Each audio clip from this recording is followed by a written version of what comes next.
Bismillahirrahmanirrahim. Bismillahirrahmanirrahim. Assalamualaikum warahmatullahi wabarakatuh.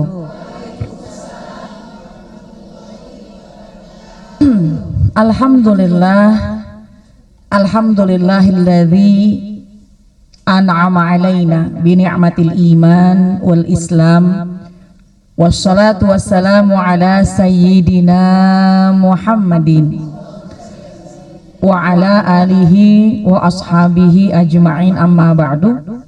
Subhanaka la ilma lana illa ma'allamtana innaka antal alimul hakim. Rabbi shrah li sadri wa yassir li amri wahlul 'uqdatam min lisani yafqahu qawli. Shadaqallahul adzim. Allahumma aftah alaina futuhal arifin wa 'allimna at-ta'wil warzuqna kamalal mutaba'ati lahu zahiran wa batinan ya arhamar rahimin. Alhamdulillah, yang saya cintai seluruh ibu-ibu jamaah yang insyaallah ummahat sekalian selalu dalam pemeliharaannya Allah Subhanahu wa taala.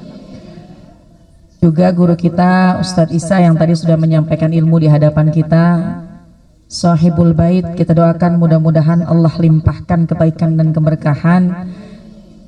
Mudah-mudahan yang hadir, baik yang hadir langsung maupun yang mengikuti live streaming ataupun yang mengikuti lewat online, insya Allah tetap kita mendapatkan jutaan rahmatnya Allah Subhanahu wa ta'ala.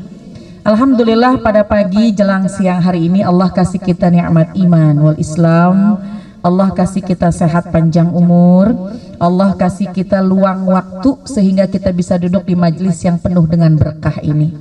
Ibu sehat? Gimana kabarnya? Alhamdulillah, badannya pada sehat, hatinya pada enak, kakinya juga sehat. Alhamdulillah, cuma putar kanan putar kiri aja gitu kakinya ya. Alhamdulillah.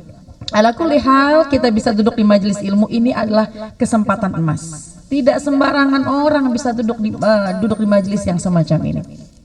Berapa banyak fadail, keutamaan-keutamaan yang Allah siapkan, yang Nabi sampaikan tentang keutamaan duduk di majelis ilmu, di majelis ta'lim. Silahkan, dimanapun majelis-majelis ta'lim ada, kejar. Di mana majelis ta'lim ada, cari. Di mana taman surga ada, mampir. Kenapa? Melatih diri kita untuk bisa mampir di taman surga. Melatih diri kita untuk bisa melatih diri kita agar kelak nanti kita bisa masuk surga beneran. Iza marartum biryadil jannah farta'u, kata Nabi. Ya sahabat, wahai umatku, kalau kalian melintasi taman-taman surga, mampir, jangan dilewatin. Apa itu taman surga ya Rasul? Oh, majalisuz zikri wa majalisul ilmi, majelis-majelis zikir dan majelis-majelis ilmu. Berarti kita berada di taman surga. Apa sih majelis zikir? Majelis di mana kita mengingat kepada Allah. Lisannya berzikir, subhanallah, alhamdulillah, wala ilaha illallah, wallahu akbar, salawat kita baca. Hatinya berzikir, sabar, syukur, qanaah. Jawarih kita juga berzikir, badan kita, anggota tubuh kita juga berzikir. Ingat sama Allah. Gimana caranya berzikir? Nih, duduk di tempat ini. Duduk di tempat ini, kalau nggak cinta sama ilmu nggak betah. Betul apa enggak? Alhamdulillah, ini kan 2 jam kakinya dilipet aja ya, nggak berasa. Nah, pas bangun ini yang susah. Kan saya liatin di sini muda-muda semua nih, kelihatannya, karena semuanya sama nih, nggak ada yang beruban, kakinya semuanya aman. Ketika udah selesai, yang muda langsung maju, langsung naik. Tapi kalau yang udah usia, ambil ancang-ancang dulu. Kanan kosong, kiri kosong, mana dulu yang naik? Belakang dulu apa kaki dulu? Belakang dulu ya. Alhamdulillah.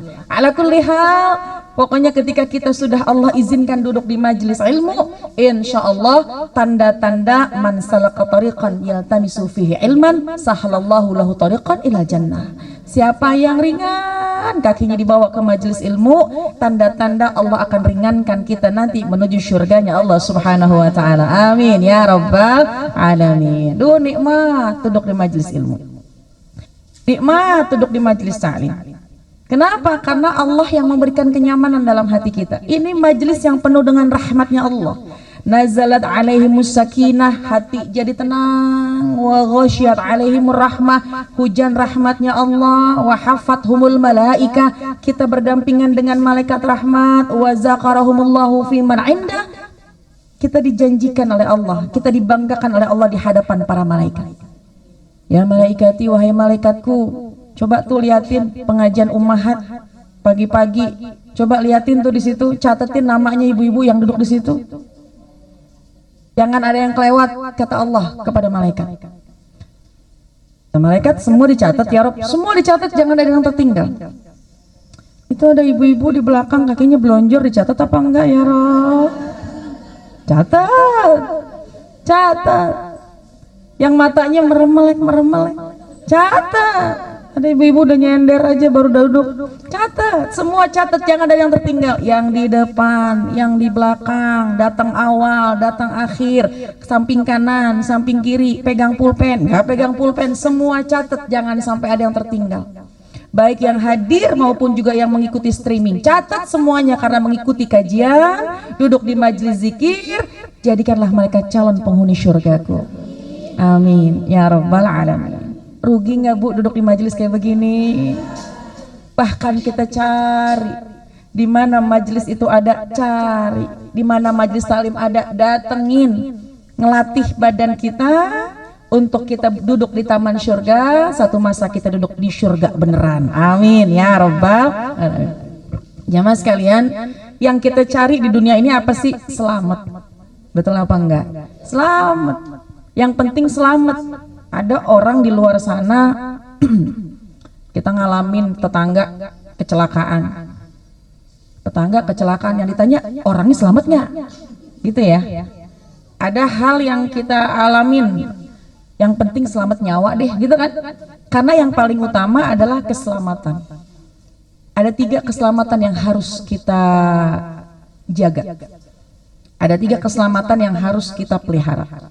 Yang pertama, salamatul jasad, selamatnya jasad kita, selamatnya badan kita. Yang kedua, salamatul ruh, selamatnya ruh kita, selamatnya jiwa kita. Yang ketiga, salamatul din, selamatnya agama kita. Salamatul jasad, wasalamatul ruh, wasalamatud din. 3 ini nih jagain biar selamat. Jasad jagain biar badan kita sehat, biar badan kita terjaga. Bahkan baginda Rasulullah SAW pun juga mendefinisikan di antara orang yang mati syahid adalah orang yang mempertahankan nyawanya. Mempertahankan nyawanya apabila dizolimi oleh orang lain. Wajib kita untuk mempertahankan jiwa kita. Ada yang lagi viral sekarang, misalnya seorang yang KDRT, ketika dia, apakah dia termasuk orang yang harus patuh sama suami meskipun keadaannya sudah lemah misalnya? Oh enggak, dalam Islam harus memperjuangkan, harus mempertahankan diri. Nyawa ini mahal buat diri kita. Kemudian kita harus bertahan. Bahkan baginda Rasul mengatakan orang dikatakan mati syahid apabila dia mempertahankan hartanya, dia menjaga jiwanya agar tidak dizolimi oleh orang lain. Tuh. Berarti nyawa kita mahal. Makanya dikutuk sama Allah kalau ada orang yang pengen bunuh diri. Naudzubillah min dzalik. Naudzubillah wa iyadzubillah. Tuh hidup susah banget misalnya. Udah ya Allah cabut nyawa deh. Naudzubillah. Jangan. Gak boleh. Kenapa? Karena ini hawa apa namanya? Nyawa ini adalah mahal yang Allah berikan kepada kita. Jadi yang pertama adalah salamatul jasad, selamatnya badan kita, selamatnya tubuh kita harus dijaga. Ya. Kedua, salamatul ruh, selamatnya jiwa, selamatnya roh kita harus dijaga. Jiwanya harus dijaga. Tadi zahirnya, kedua rohnya, batinnya, yang ketiga Salamatuddin, selamatin agama kita. Caranya gimana? Yang pertama, salamatul jasad, selamatnya jasad. Caranya gimana? Fikillatul ta'am, dengan makan yang sedikit. Berarti sehatin badan, selamatin badan, makan dikit. Ibu sehari makan berapa? 3 kali. Makan benernya. Nambahnya 5 kali. Ya, Masya Allah. Tapi kayaknya yang hadir di sini sih kayaknya makannya cuma sekali nih. Sekali pagi, sekali duha, sekali zuhur, sekali asar, sekali maghrib, sekali isya, sama sekali mau tidur.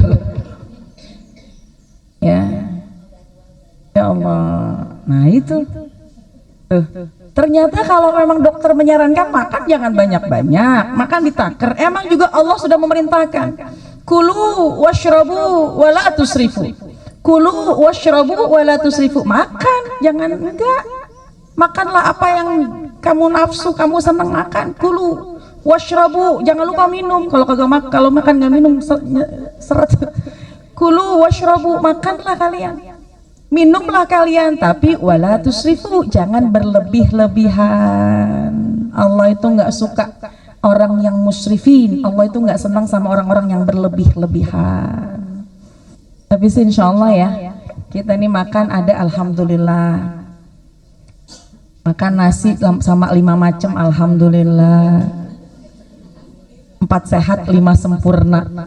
Nasinya ada, ayamnya ada, ikannya ada, daging juga ada, telur juga ada, sayuran 2 macam, pakai kerupuk, pakai sambal, buahnya ada 3, lalapan lagi. Masya Allah, nikmat ya. Kalau urusan makan sih kayaknya kalau ibu-ibu paling rapih lah ya, apalagi kalau di rumahnya ada keluarganya banyak. Yang ini seleranya begini, yang itu seleranya begitu, itu lain lagi. Ya udah, seorang ibu nih biasanya menyiapkan makanan banyak di meja, memberikan terbaik buat keluarganya, betul apa enggak? Itu subhanallah. Tinggal bagaimana ketika kita makan, ini yang diajarkan oleh baginda Rasulullah SAW. Kan pernah kita dan sering mendengar, ketika itu baginda Rasul mendapatkan hadiah seorang dokter, ya, kemudian diberikan di kota Madinah dengan harapan kalau ada yang sakit ada dokternya. Tapi seminggu, sebulan, kok nggak ada yang sakit, kata dokter. Saya kagak kerja ini, nganggur, nggak ada yang datang konsultasi, saya sakit gitu dok. Enggak. Kenapa? Bingung itu dokter, lama-lama berbulan-bulan kok nggak ada yang sakit. Dokter itu menghadap atau melapor kepada atau ngobrol dengan orang-orang penduduk kota Madinah. Saya bingung, saya lama nih di sini, tugas saya memberikan kesehatan kepada orang lain. Kalau ada yang sakit saya nyembuhin, tapi ini udah berhari-hari, berbulan-bulan gak ada yang datang, sehat semua kayaknya orang Madinah. Lalu apa sih ininya, rahasianya? Apa yang terjadi wahai penduduk kota Madinah? Kok gak ada yang sakit? Apa jawaban dari penduduk kota Madinah? Nahnu na'kul hatta najuu wa iza akalna la nashba. Kami makan itu kalau udah lapar, tapi kami berhenti sebelum kenyang. Jadi kalau emang bener-bener artinya diukur-ukur perutnya. Nahnu na'kul hatta najuu. Kalau makan emang pas lagi udah lapar gitu, lagi lapar makan. Emang obatnya lapar, obatnya ngantuk tidur. Jadi kalaupun ngantuk mau dikasih minum kopi 10 gelas, matanya ditempel pakai salasiban di sini, tetap nggak bisa, obatnya tidur. Lapar makan, kalau kita lapar makan. Wa iza akalna la nashba. Tapi kalau kami makan nggak sampai kenyang. Sebelum kenyang udah berhenti. Kalau kita kira-kira gimana ya? Makan yang kita seneng, duduknya ngelipet kakinya, ada ikan peda sama sambel sama semur jengkol sama pete bakar. Nasinya udah habis, pedanya masih ada, ambil nasinya. Nasinya masih ada, pedanya habis, ambil lauknya. gitu ya, nggak selesai. Nasinya udah habis di meja, di piring kita udah habis piringnya, di piring kita nasi udah nggak ada, ikannya pun udah nggak ada, cuma ada peda segini lagi, comot, masya Allah. Tuh yang kadang-kadang begitu, makanya pantas baginda Rasul itu memberikan peringatan kepada kita kalau pengen punya badan sehat, qillatut ta'am, makannya biar sedikit. Kata Luqmanul Hakim berpesan kepada anaknya, wahai anakku, ya bunaya, kalau engkau makan banyak, maka jiwamu akan lemes dan badanmu akan lesu, pikiranmu akan tidur kalau banyak makan. Coba deh ibu kalau makannya banyak, udah nyari senderan aja, udah begah aja perutnya, udah begah ya. Ya Allah, tuh dikit lagi apalagi ada kipas angin nyorot tuh.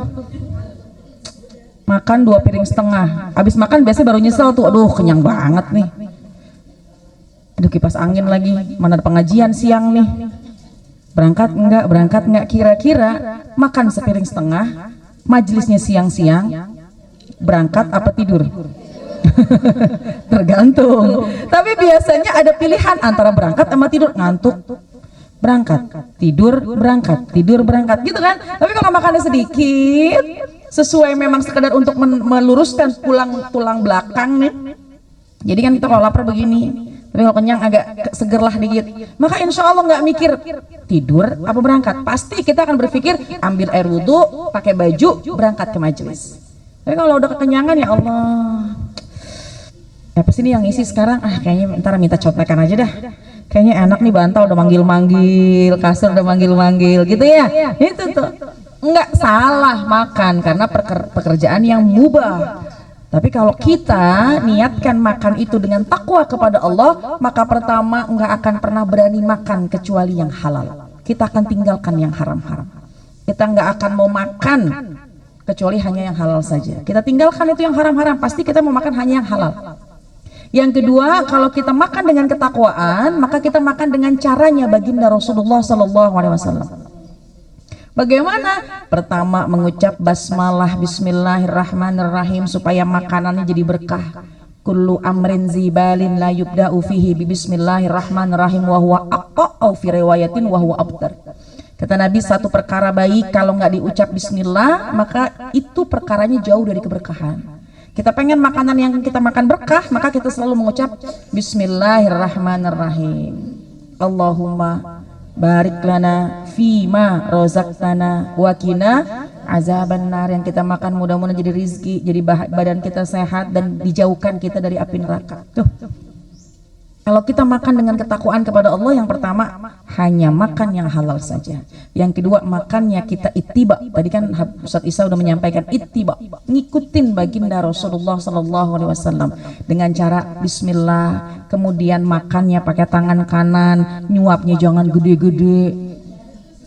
Ya, dulu 3 jari. Saya waktu mondok di pesantren tuh, jari yang kelingking dinaikin ke jari manis, cuma 3 jari. Diajarin begitu sama guru saya waktu mondok. Cuma lama kenyangnya, lama kelarnya, gitu ya. Tapi maksudnya apa? Nggak usah 3 jari, nggak apa-apa kita pakai 5 jari. 5 jari juga kadang-kadang suka susah.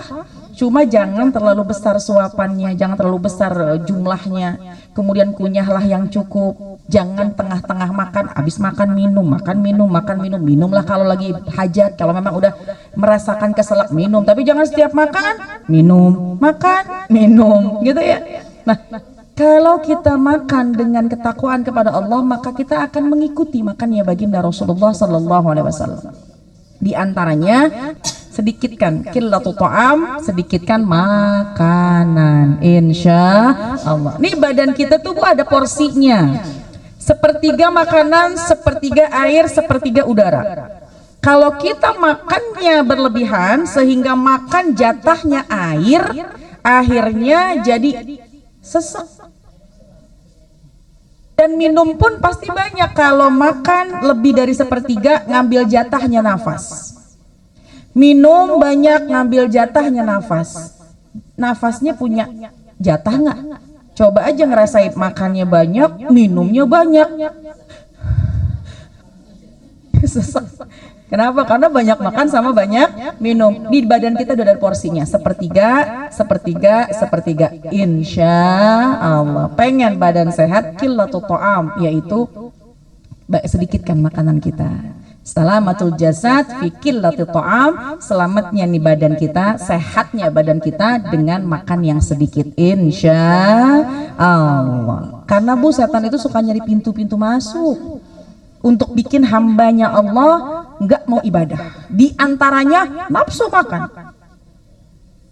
Lalu cari pintu, cari celah, gimana caranya? Kalau misalkan setan tuh nggak mungkin menyuruh jangan ngaji, enggak, tapi dikasih makan yang banyak. Supaya kalau habis makan yang banyak, pikiran kita jadi ngantuk, pikiran kita jadi hilang. Udah deh, males, udah deh nggak usah ngaji. Jadi bukan dilarang, setan itu bukan jangan tahajud,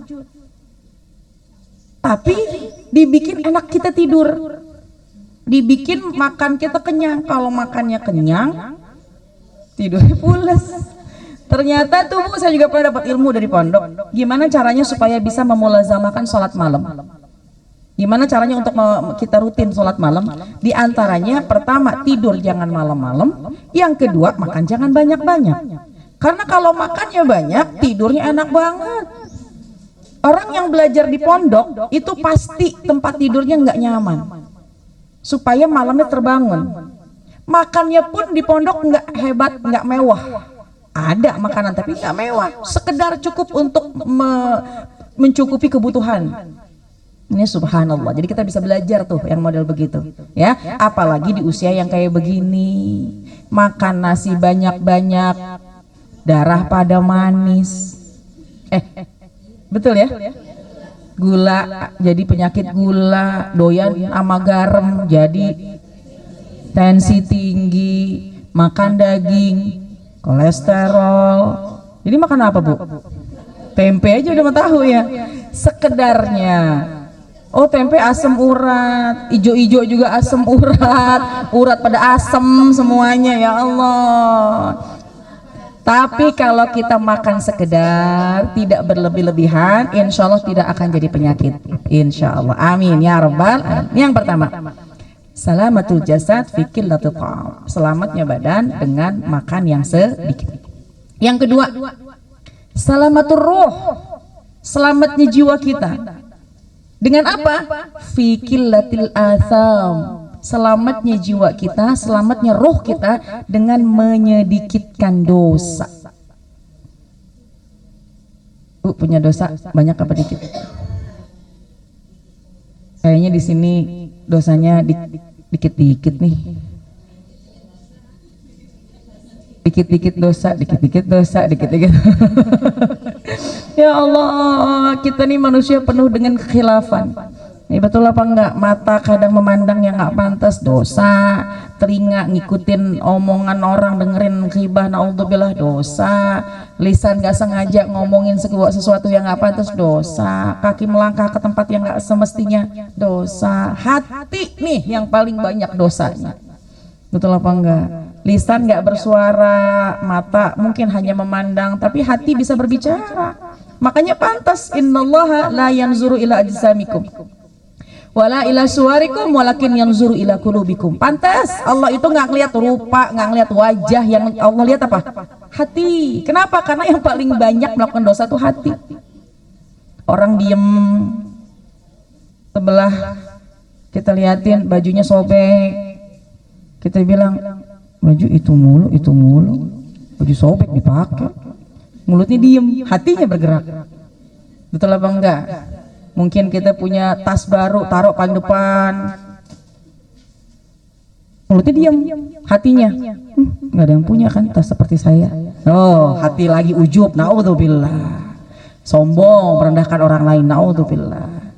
Dipuji sama orang lain, ya Allah itu ibu itu emang deh tuh luar biasa, sedekahnya banyak banget, dituju kepada satu orang, nih fulana sedekahnya banyak banget, nggak bersuara, lisannya cuma tersenyum, cuma hatinya banyak kan, yang lain nggak bisa. Aduh, naudzubillah.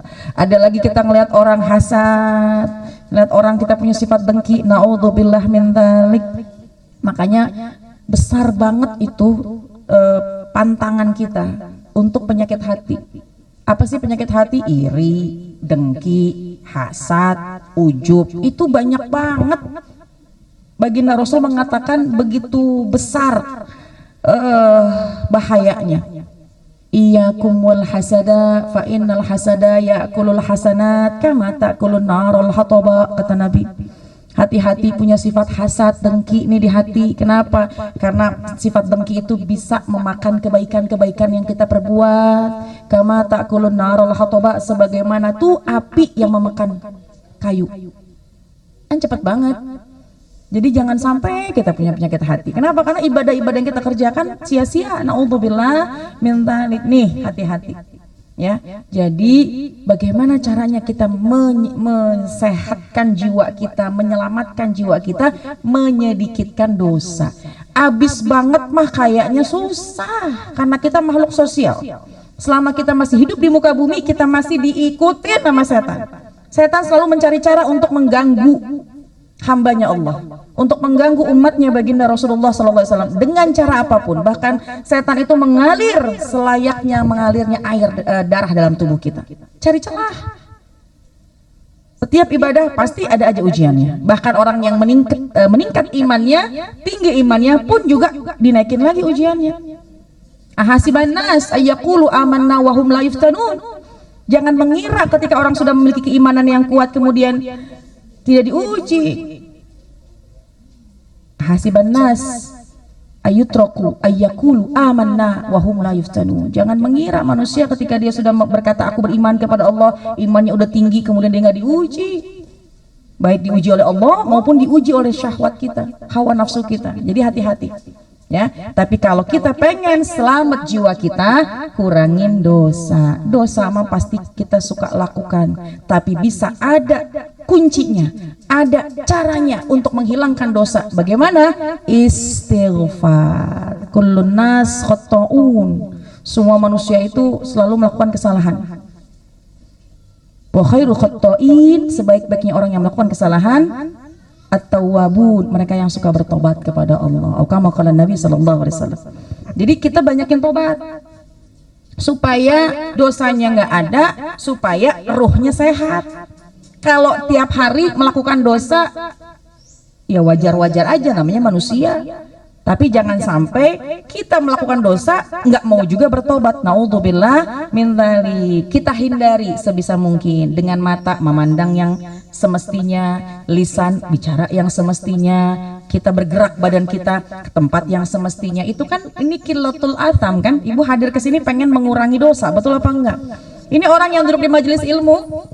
Kata Nabi, man intaqala liyata'allama ilman ghufir lahu qabla ayyahtua. Kata Nabi, siapa orang yang bergerak berpindah dari satu tempat ke tempat yang lain, maka dia akan diampuni dosanya sebelum kakinya melangkah. Tapi pindahnya liyata'allama ilman, tujuannya untuk mencari ilmu.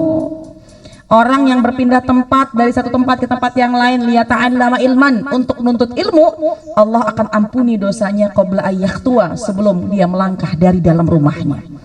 Amin ya Rabbal Alamin. Berarti ini pun juga diantara cara kita untuk menghapuskan dosa-dosa kita. Amin ya Rabbal Alamin. Tapi kan ngaji begini nggak tiap hari. Sebulan sekali apa seminggu sekali? Sebulan sekali masih alhamdulillah. Lah dosa kita kerjain tiap hari. Lalu bagaimana cara penghapusannya? Istighfar. Istighfar. Ya Allah Bu, fadilah istighfar banyak banget. Bukan hanya menghapuskan dosa-dosa kita, tapi man lazimal istighfar, siapa yang melazimkan istighfar, ja'alallahu lahu min kulli dhiqin makhraja. Yang sempit akan dikasih jalan keluar. Wa min kulli hammin faraja. Segala masalah akan dibereskan oleh Allah. Wa razaqahu min haitsu la yahtasib. Allah akan kasih rezeki dari yang enggak disangka-sangka. Tuh di antara fadilah berzikir. Yang paling penting adalah tujuan kita membaca zikir, membaca istighfar, mohon maaf, tujuan kita membaca istighfar adalah minta ampunan dosa dari Allah Subhanahu wa taala. Ada Sayyidul Istighfar, pasti udah pada hafal semua di sini. Allahumma anta rabbi la ilaha illa anta khalaqtani wa ana abduka wa ana ala wa wa'dika mastata'tu a'udzubika min syarri ma sana'tu bi ni'matika alayya wa abu'u bi dzambi faghfirli fa innahu la yaghfiruz dzunuba illa anta. Tuh cakep baca habis sholat fardu. Sayyidul istighfar, paling tingginya istighfar. Allahumma anta rabbi, ya Allah engkau Tuhan kami. Allahumma anta rabbi, la ilaha illa anta, enggak ada Tuhan kecuali engkau. Khalaqtani, yang kau ciptakan aku.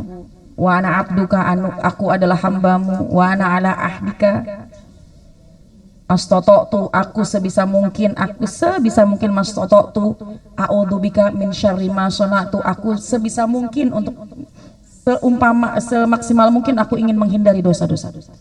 Tapi kalau aku punya dosa, ampuni. Inti dari Sayyidul Istighfar luas.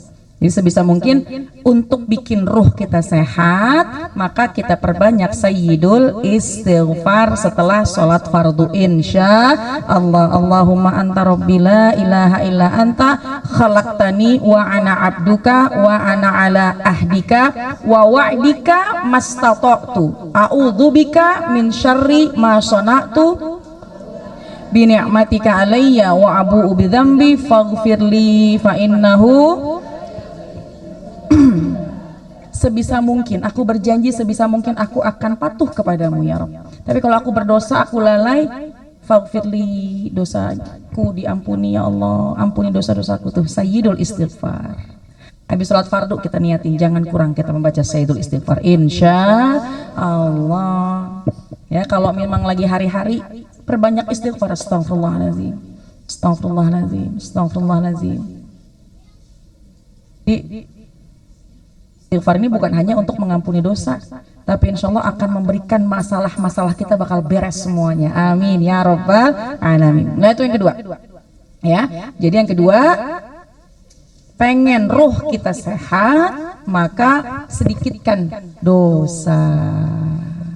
Karena Bu, yang bikin kita selamat dunia dan akhirat kalau rohnya sehat, jiwanya sehat. Makanya Allah berkata, ya ayyatuhan nafsul mutmainnah irja'i ila rabbiki radiyatan mardiyah fadkhuli fi ibadi. Ya ayyatuhan nafsul mutmainnah, wahai jiwa yang tenang, wahai jiwa yang baik, wahai jiwa yang nggak banyak dosa, wahai jiwa yang selalu dekat kepada Allah. Tuh disambut roh kita sama Allah, ya ayyatuhan nafsul mutmainnah, wahai jiwa yang tenang, jiwa yang bersih, jiwa yang baik. Ya ayyatuhan nafsul mutmainnah irji'i ila rabbiki radiyatan mardiyah, kembalilah kepada Allah, masuklah ke dalam syurganya Allah. Tuh, asalkan kita selalu pegang Allah, jangan lupakan Allah, jalankan syariat, kurangin dosa, insya Allah Allah wafatkan kita dalam husnul khatimah. Amin ya Rabbal. Tuh yang kedua. Ya, jadi yang kedua, perbanyak membaca istighfar. Baginda Rasulullah SAW nggak punya dosa, tapi minimal satu hari beliau bersalawat, beliau membaca istighfar 70 kali minimal. Kita dosa ya Allah banyak banget. Tiap sholat fardu kita niatkan, insya Allah kita minta ampunan dosa kita kepada Allah Subhanahu Wa Taala dengan membaca istighfar. Dan juga caranya kita kilatul atham, mengsedikitkan dosa. Ukur-ukur ini boleh nggak dalam Islam, ini bener nggak dalam Islam. Ketika kita mau melangkah, pikirkan dengan akal kita. Kalau ini memang nggak boleh dalam syariat Islam, tinggalkan. Orang beruntung kalau selalu menggunakan akal duluan daripada hawa nafsunya. Tuba liman akluhu amiran, kata ulama. Beruntunglah orang yang mendahului akal pikiran, wahawahu asiran, baru hawa nafsu. Itu beruntung. Ketika dia mau melakukan segala sesuatu, mau mencuri misalnya, naudzubillah, ada orang misalkan mau mencuri, ini kan nggak boleh, orang nggak ngelihat, tapi Allah melihat, dia nggak kerjakan, beruntung tuh dia. Dia mau ghibah, ntar kalau ghibah dosa saya keambil, pahala saya keambil, dosanya dia buat saya. Enggak, ini kan nggak boleh sama syariat, tinggalin. Kemudian kita misalkan membuka aurat, ini kan nggak boleh sama Allah. Pikir dengan akal kita, nggak dengan hawa nafsu, maka tinggal itu tuh orang yang beruntung. Jadi caranya selain kita beristighfar adalah kita ukur-ukur apa yang kita lakukan. Kalau itu memang dibolehkan dalam syariat, kerjakan. Tapi kalau nggak boleh dalam syariat, maka tinggalkan. Insya Allah. Yang kedua, yang terakhir, salamatuddin. Selamatin agama kita. Bagaimana? Fi kathratis sholati khaliqil anam. Ya. Yang ketiga,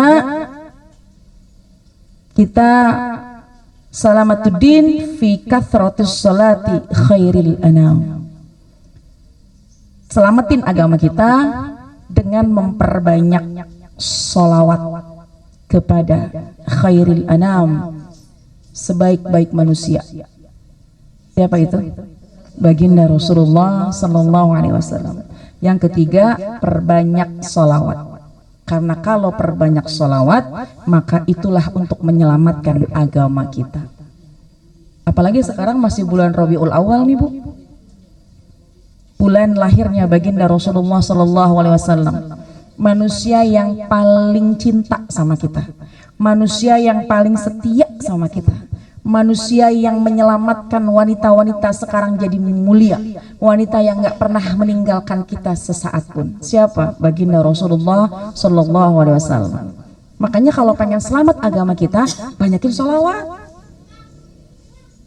Baginda Rasulullah SAW itu Bu, nanti ketika di padang mahsyar semua para nabi berada pada singgasananya. Nah, singgasananya Nabiullah Ibrahim, singgasananya Nabiullah Adam, mereka ada pada singgasananya. Kecuali Baginda Rasulullah Sallallahu Alaihi Wasallam. Kecuali singgasananya Baginda Rasul nggak ada. Singgasananya ada, tapi Baginda Rasul tidak duduk di sana. Semua singgasana terisi oleh para nabi kecuali singgasananya Baginda Rasulullah Sallallahu Alaihi Wasallam. Lalu kemana Baginda Rasulullah Sallallahu Alaihi Wasallam? Oh, Baginda Rasul lagi ngadep Bu sama Allah di padang mahsyar. Lagi menghadap kepada Allah, lagi menundukkan kepala di hadapan Allah. Apa yang dikatakan oleh Baginda Rasul? Rabbi salim ummati, Rabbi salim ummati. Ya Allah, selamatkan umatku, ya Allah, tolongin ya Allah, selamatin umatku. Sambil nunduk, Baginda Rasul mengharap itu kepada Allah. Sampai Allah mengatakan, ya Muhammad, Allahumma salli wa sallim wa barik alaihi. Irfa' ra'saka, angkat kepalamu, washfa' tu syafa', berikan syafaat kepada siapa yang engkau kehendaki. Semua para nabi duduk pada singgasananya kecuali Baginda Rasulullah Sallallahu Alaihi Wasallam sedang menyelamatkan umatnya. Siapa umatnya yang lagi minta pertolongan, diangkat, diambil, diberikan syafaat. Allahumma salli wa sallim wa barik alaihi. Makanya pantas untuk menyelamatkan agama kita adalah kita perbanyak baca salawat kepada Baginda Rasulullah Sallallahu Alaihi Wasallam. Ketika mau meninggal dunia, Bu, Baginda Rasul mengatakan, ummati, ummati, ummati, umatku gimana wahai malaikat Jibril? Apakah sesakit ini yang dialami oleh umatku nanti ketika mereka menghadapi sakaratul maut? Kata malaikat Israel, betul ya Rasul, tapi yang mereka alami lebih keras lagi, lebih sakit lagi sesuai dengan amal ibadahnya. Aku mencabut nyawamu pelan-pelan. Tapi kata Nabi, inna fil mauti sakarat. Kematian itu ada hentakannya ternyata ya, nggak enak. Yang dipikirin bukan dirinya Bu, yang dipikirin siapa? Ummati. Gimana malaikat Jibril nanti kabar umatku sepeninggalku? Kata malaikat Jibril, tidak akan masuk surga umat lain sebelum umatmu masuk ke dalam surga. Yang dipikirin kita. Lagi di padang mahsyar yang dipikirin kita, kecintaan kayak apa itu, setia kayak apa itu Baginda Rasulullah SAW. Gak ada tandingannya kecintaan dan kesetiaan manusia termulia, gak ada yang bisa nandingin. Kita paling seneng banget kalau suami setia, betul apa enggak? Udah dah, yang penting setia bang, gak dikasih makan 2 tahun kagak ngapa-ngapa, yang penting setia. Emangnya bisa kenyang pakai setia? Tapi ala kulli hal, kalau memang udah setia juga, udah soleh juga, baik juga, cakep, sempurna dengan kesetiaan, betul apa enggak? Kita seneng dengan kesetiaan. Punya teman setia, seneng. Punya anak setia, nggak lupa sama orang tua, seneng orang tuanya.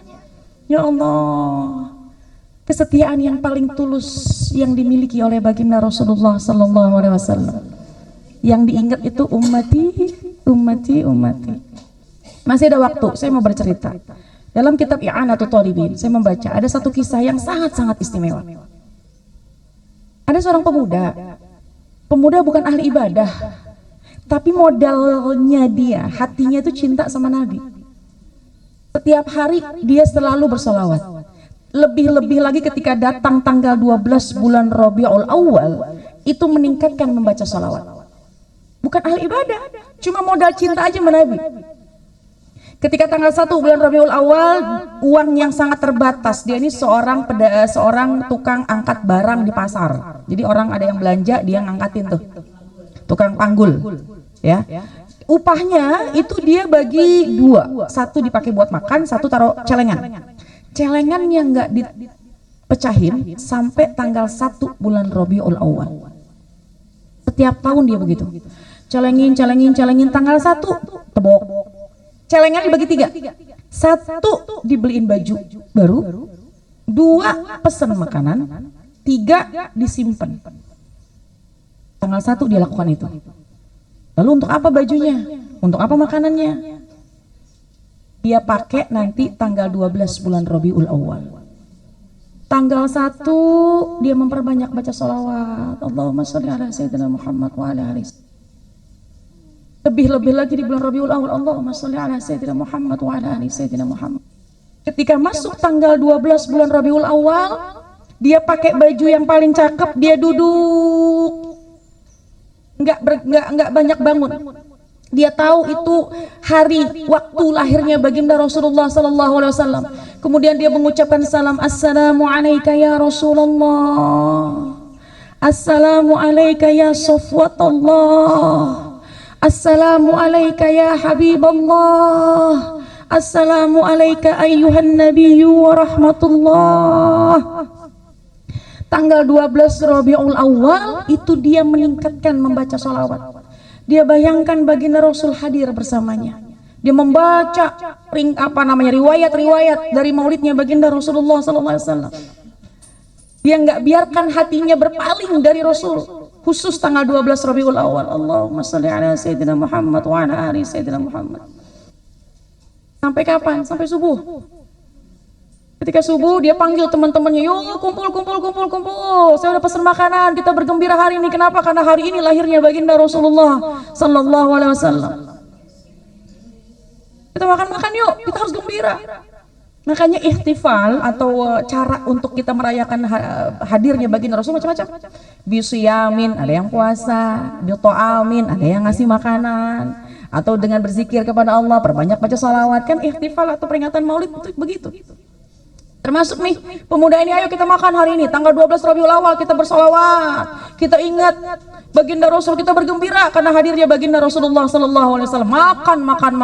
Makan dari uang yang dikumpulin setiap tahun. Sisanya dia bersedekah sedikit karena baginda Rasul senang sama hambanya Allah yang bersedekah. Satu ketika orang itu, pemuda tersebut meninggal dunia. Ketika pemuda tersebut meninggal dunia, 3 hari setelah meninggal dunia, temannya bermimpi ketemu sama itu pemuda. Kehidupannya bahagia, berada di taman surga, berada di pohon surga, menggunakan pakaian hijau, pakaian surga. Temannya bingung, ya fulan, anggap namanya Ahmad. Wahai Ahmad, kok hidupmu enak banget sih di alam kubur? Coba ceritain apa yang terjadi. Itu Ahmad bercerita, ketika saya meninggal dunia, saya bisa merasakan saatnya sakaratul maut. Kata Ahmad, kata itu pemuda yang punya cinta sama Nabi. Saya bisa merasakan sakitnya sakaratul maut. Saya bisa tahu siapa yang menanduk saya. Saya tahu ketika saya masuk ke dalam kubur, saya merasakan gelap yang sangat gelap. Tapi lama-kelamaan kok ada orang yang datang kepada saya. Sebuah cahaya dari kejauhan datang kepada saya. Yang saya yakin itu adalah malaikat Munkar wa Nakir, yang akan bertanya kepada saya, man rabbuka wa man nabiyuka wa ma dinuka wa ma kiblatuka. Itu malaikat Munkar wa Nakir. Makin dekat makin takut saya. Lagi bercerita dia sama temannya. Makin dekat saya makin deg-degan, saya takut nggak bisa menjawab pertanyaan malaikat Munkar wa Nakir. Makin dekat itu orang kok saya lihat cuma 1, bukan 2. dan wajahnya tidak menyeramkan seperti apa yang saya dengar ketika di dunia. Malaikat munkar wa nakir nakutin, tapi ternyata menyejukkan hati. Saya penasaran, kata itu Ahmad. Saya bertanya, wahai fulan, wahai seseorang, aku pikir malaikat munkar wa nakir 2 orang. Ternyata tersenyum itu orang. Kemudian bertanya lagi, saya pikir malaikat munkar wa nakir tuh wajahnya nakutin. Ternyata menyejukkan hati. Ganteng, cakep, bercahaya, menyejukkan hati. Apa yang dijawab oleh orang tersebut yang datang kepada itu Ahmad? Ana lastu munkar wa nakir. Aku bukan malaikat munkar wa nakir. Lalu siapa engkau? Aku adalah orang yang senantiasa kau kirimi sholawat dan salam. Aku adalah orang yang senantiasa kau rindukan. Aku adalah orang yang gembira ketika lahir, hari lahirnya datang. Kau adalah orang yang senantiasa kau kumpulkan teman-temanmu dan kau bergembira atas lahirnya. Aku adalah orang yang senantiasa kau rindukan. Aku adalah Muhammad Rasulullah. Baginda Rasulullah sallallahu alaihi wasallam datang. Hampir pingsan itu pemuda. Tapi pemuda bertanya, "Ya Rasulullah, apa yang menyebabkanmu datang kepadaku? Di tempat yang begitu gelapnya kau datang, apa yang menyebabkan kau datang kepadaku?"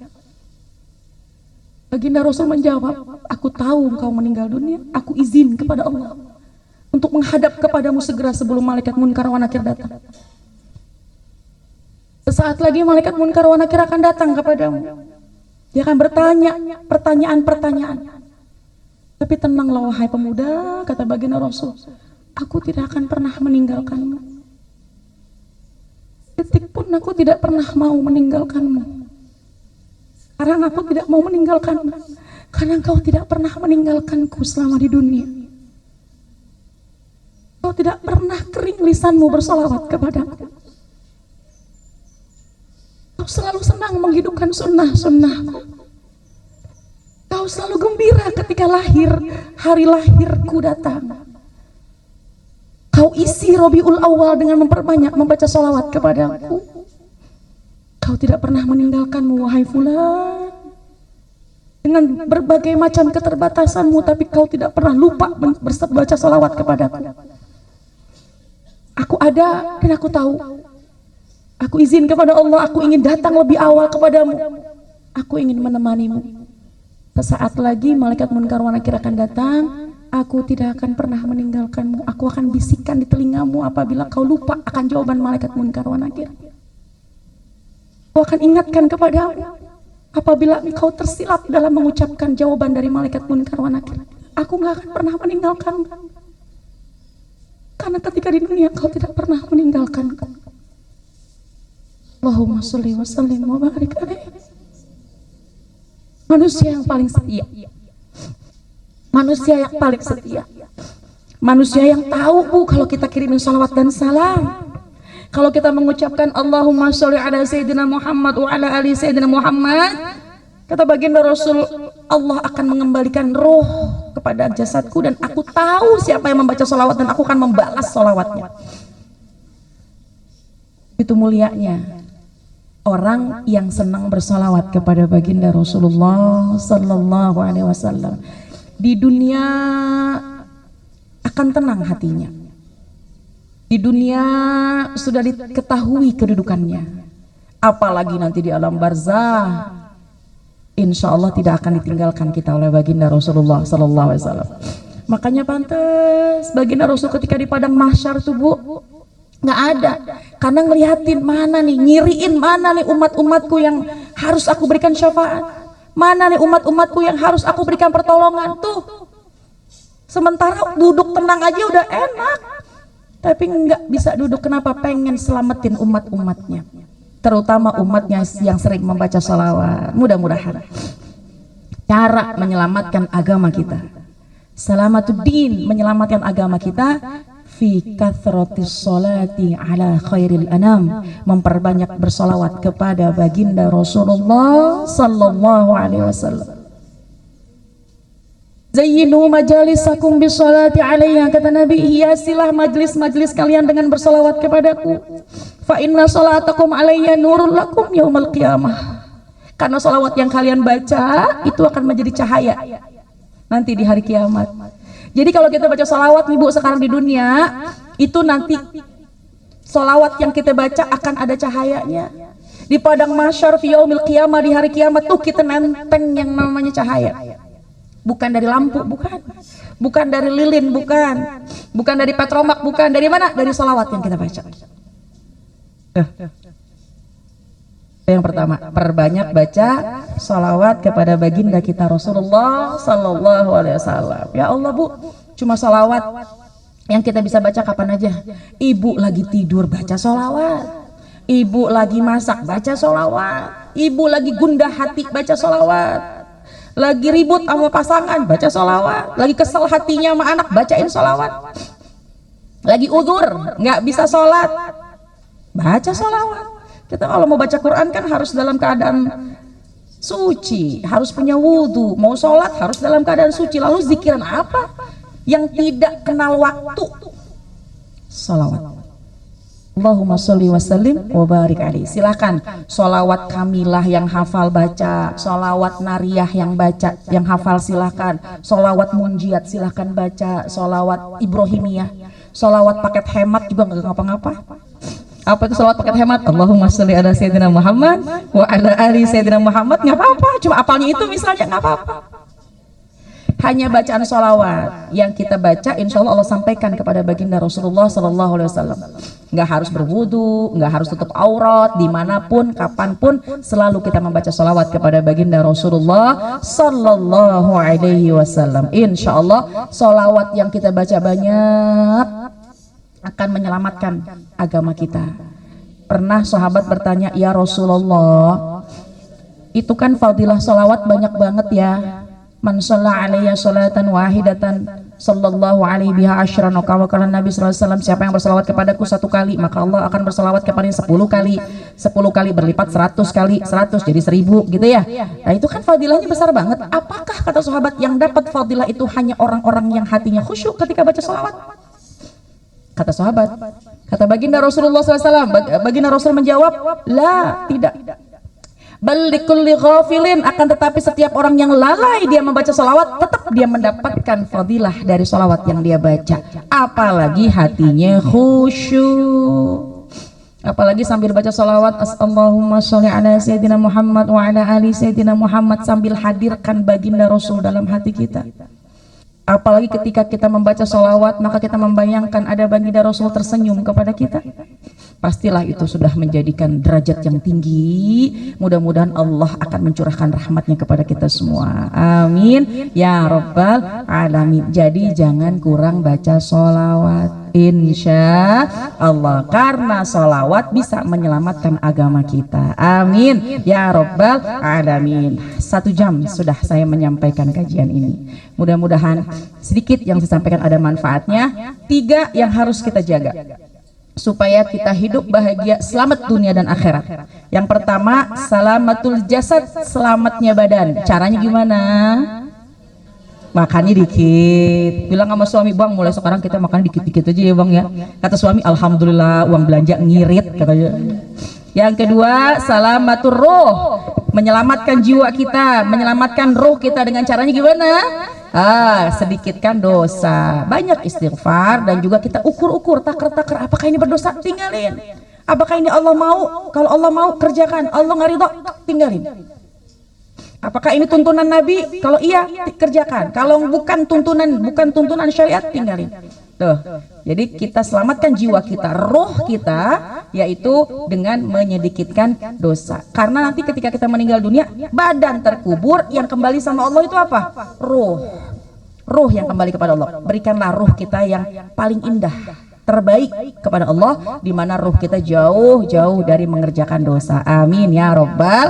Dan yang terakhir, yang ketiga, selamatkan agama kita. Selamatkan agama kita dengan kita syiarkan membaca sholawat. Agama bisa syiar, agama Allah bisa berkembang di mana-mana dengan kita melantunkan, perbanyak membaca sholawat. Insya Allah, terutama selamatkan agama diri kita sendiri, keluarga kita, suami kita, kerabat kita, minimal diri kita, selamatin agama kita dengan memperbanyak membaca sholawat. Insya Allah. Silakan kapan saja, di mana saja. Yang penting jangan pernah lisan kita kering dengan bersolawat. Insya Allah baginda Rasul akan memberikan syafaatul uzma kepada kita semua. Amin ya rabbal alamin. Wallahu a'lam bishawab. Subhanakallahumma wa bihamdika asyhadu an la ilaha illa anta astaghfiruka wa atubu ilaik. Terima kasih ibu-ibu semuanya. Mohon maaf, mohon ridha. Mudah-mudahan kita bisa ketemu lagi di lain kesempatan. Hadanallahu wa yakum ajmain. Assalamualaikum warahmatullahi wabarakatuh.